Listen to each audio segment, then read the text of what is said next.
For the last year, Parker Solar Probe has broken records in speed, collected unprecedented data, and achieved the closest approaches to the sun ever. But none of these insights were detailed images of the sun directly. I mean, if we're heading to the only star in our planetary system, we want to see it up close and personal. So the European Space Agency and NASA have another mission: Solar Orbiter. The Solar Orbiter really will have the first ever images from the sun's poles. So we have not, as mankind, not taken any images of the solar polar regions ever. We don't really know what it looks like, but we believe that the poles are what we need to observe to better understand the magnetic cycle of the sun. We're going to the sun because it really has a lot of secrets that we have not really solved yet. So the Solar Orbiter is an international collaboration to support our growing knowledge about the sun.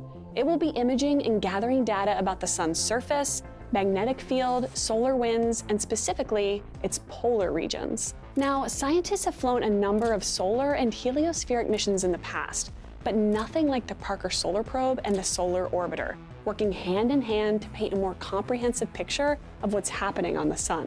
The Solar Orbiter and Parker Solar Probe have a great amount of synergy. So Parker Solar Probe reached temperatures of over 1400 degrees centigrade, which is too hot to mount cameras. So Solar Orbiter will experience temperatures of just over 500 degrees centigrade, and that is just the range where we can still fly cameras to look at the sun. So Solar Orbiter will look at the sun itself and measure the solar wind flying past our spacecraft, and Solar Probe will measure the solar wind at a different location, even closer to the sun.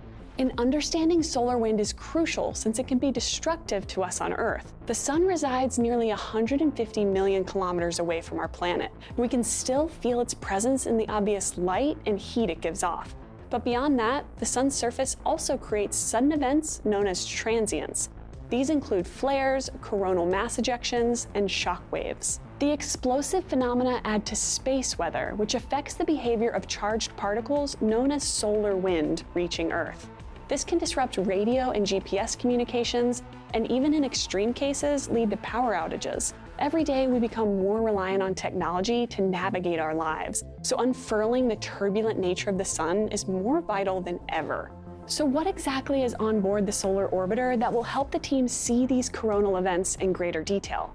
Solar Orbiter has a comprehensive suite of 10 instruments on board, and as the missions project scientist, I love them all equally. They're all great. So we have 4 instruments that measure the solar wind as it flies past the spacecraft, the so-called in situ instruments, and 6 remote sensing instruments that measure photons, meaning taking images of the sun and the surrounding corona and heliosphere. The remote sensing equipment includes 3 different varieties of imagers: ultraviolet, visible light, and heliospheric, as well as a spectral imager, coronagraph, and an X-ray spectrometer telescope.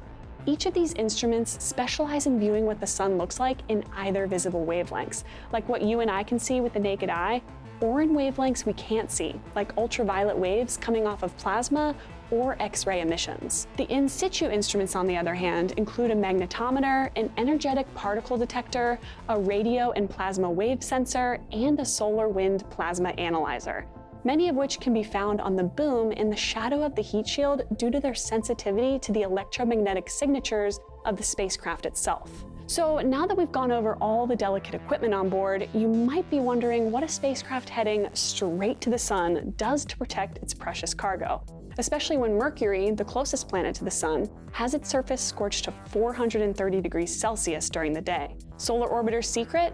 Equipment sheltered behind a powerful, multi-layered heat shield containing titanium, aluminum, and a material called solar black. It has a massive heat shield that is actually larger than the spacecraft itself. It's about 3 by 2.5 meters, and it protects us from the huge amount of heat that we're getting from the sun. In the front, the heat shield is coated with solar black, a material made from calcium phosphate that can tolerate ultraviolet radiation and energetic particles without degrading. Behind that is a thin 0.05 millimeter surface layer of titanium foil, backed up with 18 layers of titanium insulation.